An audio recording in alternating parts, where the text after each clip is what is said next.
Hey you guys, another day, another PlayStation fanboy triggered by the existence of Xbox Game Pass. But before we get into his video, I usually never beg for subscribers in the beginning of my videos, but since we're so close to hitting 1000 subs, I would really appreciate it that if you end up liking this video, that you press the subscribe button. You can always unsubscribe later. And now let's get into the video. About how the Xbox almighty Game Pass might just be playing you. Let's get Rudolph. Rudolph.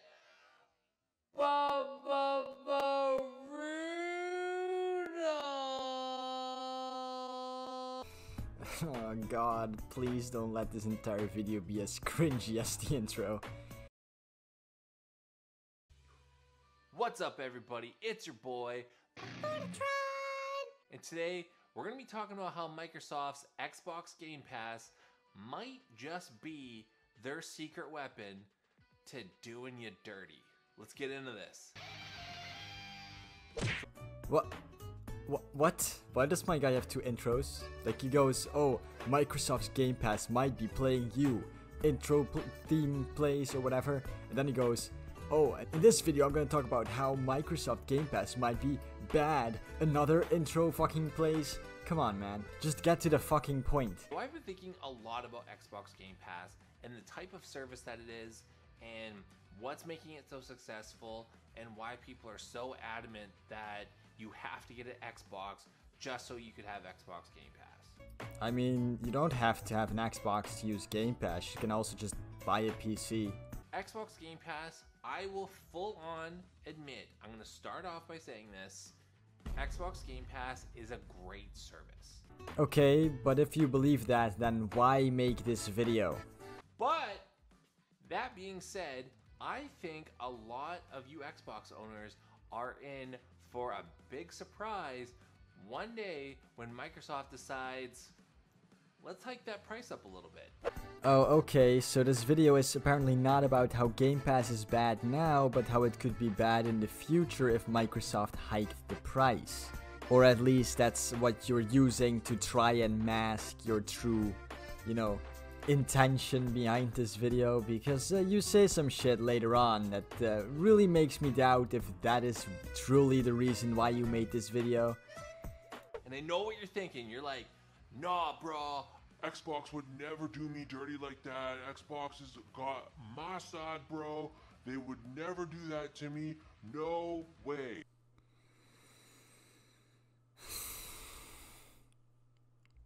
I want to die.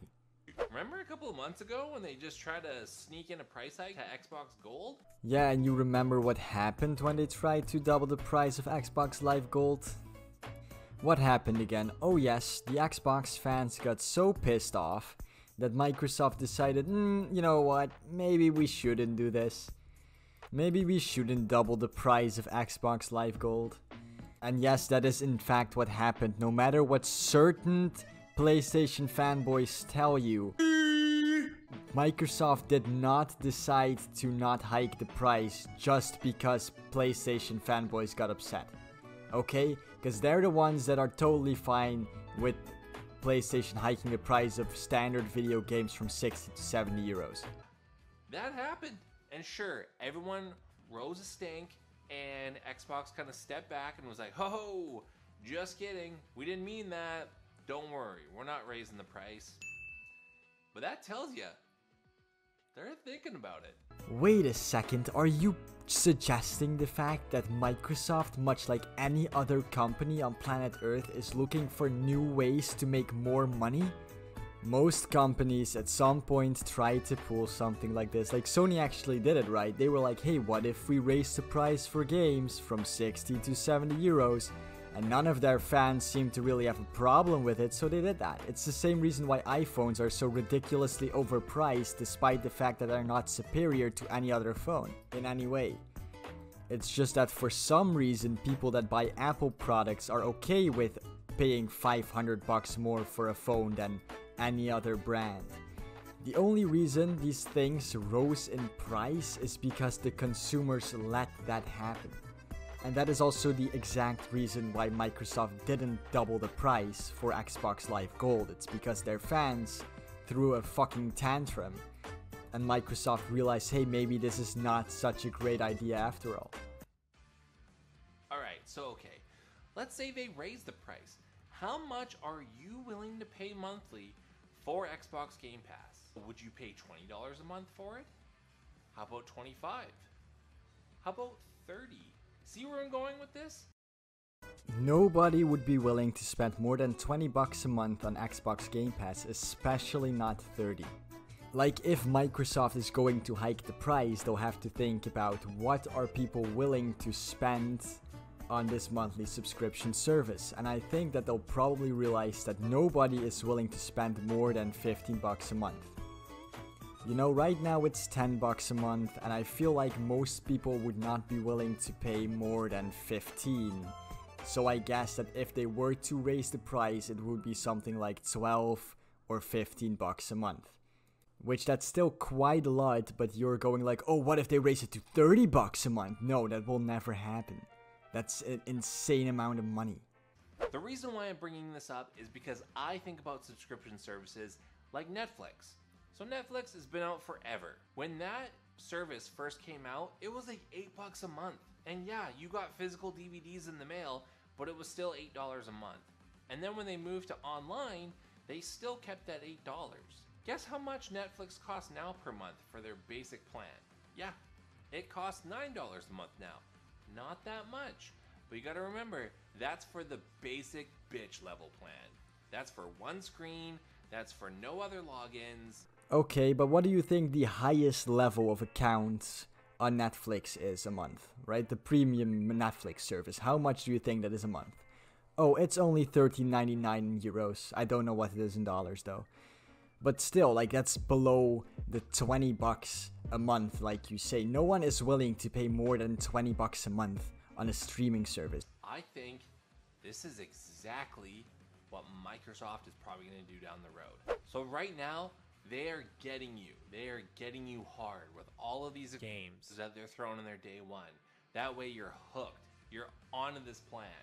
So you subscribe, you get all these games, and you're happy with it. And then a year goes by, maybe a year and a half, maybe 2 years. And then Microsoft decides, let's make Game Pass $25 a month. My guy, those prices you're naming, they're way too fucking large. No one would be willing to pay $25 a month for Xbox Game Pass. And Microsoft knows that. If they're going to hike the price, which they're probably going to do, yeah? My guess is that, again, it's not going to be more than 15 euros a month, because nobody would be willing to pay more money than that. And then we'll add some additional feature. And it's like, all right, that's $10 more, but you know what? I got all these games. Boom, you just got locked in for another $10. And for those of you that are like, that's too much, I'm out. Guess what happens? You lose your entire gaming library like you just got Thanos snapped in the Avengers. For some reason, I find it pretty hard to believe that a lot of people use Xbox Game Pass as like their main gaming library. Mainly because a lot of the games that come on to the service but also leave again. Like, I don't use the service like that. Most other people I've heard talking about service tend to not use it like that. Like, again, I mean, I understand that a lot of people probably use the service very differently from one another, but the way I use the service personally is I use it to play games that look interesting to me but are way too much money for me to buy. For example, Katana Zero, which is the game that I'm playing in the background of this video. I've always been interested in that game, but it always was just too high of a price for me to really consider buying it, and with Game Pass I could just play it like this. I've heard other people say, well, oh, I use it to play through like all the Yakuza games because I don't want to buy all of them separately. If Microsoft hikes the price of Xbox Game Pass, yeah, it'll suck, but I don't think a lot of people will lose their entire gaming library. It's more of like an add-on. Another point that I thought about is with streaming like subscription services, kind of like Netflix or other movie services, I don't find that I'm invested in a lot of the content that they put on there. It's more just like background noise. It's like, oh, I got nothing to do, I'll just put on some Netflix. Are games gonna turn into that? Are you gonna be not as invested in the games because they all come for free, so they have no real value to you? What the fuck are you talking about? First of all, games on Game Pass are not free. I pay $10 a month to play those games. That's not free, I'm paying money. Second of all, why the fuck would a game being free, quote unquote, or a game being on this streaming service make me less invested in it? So you are telling me that if you bought a game for $60, you would be more invested into it than if you were to receive that game for free? That is such a retarded thing to say. Like, the game is the exact same regardless of where you play it on and regardless how much you paid for it. It has literally no influence on it at all. I know for me, the games that I get for free with PlayStation Plus. See, this is exactly how I know that this guy is a PlayStation fanboy. Because who else but a PlayStation fanboy would claim that the games they get for PlayStation Plus are quote unquote free?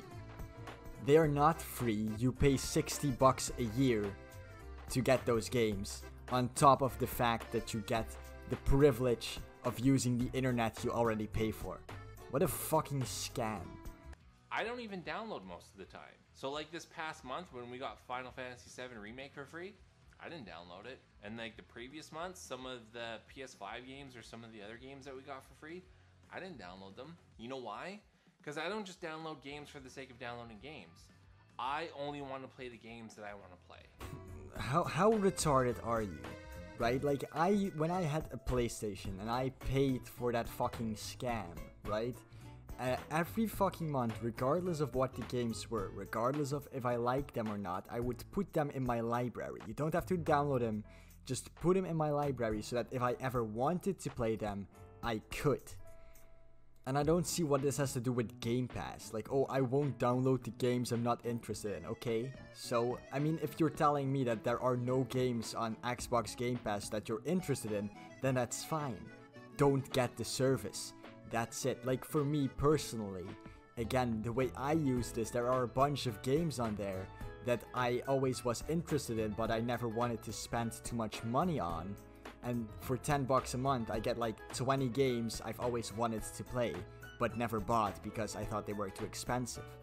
Again, I want to stop here for a second and remind you that I think Xbox Game Pass is a great service. Yeah, man, you can say that as much as you want, but your video really does not reflect it. Kind of like, hey kids, look, we got Game Pass. It's got Halo on there. Remember when Halo was cool? Halo used to be the most popular game when I used to play video games, and it's like, sure grandma, that must have been sweet back in the day. Fun fact, the last Halo game that came out was in 2015. Cool, huh? Yes, ripping on Microsoft or Xbox franchises just for the sake of ripping on them. Such a fucking PlayStation fanboy thing to do.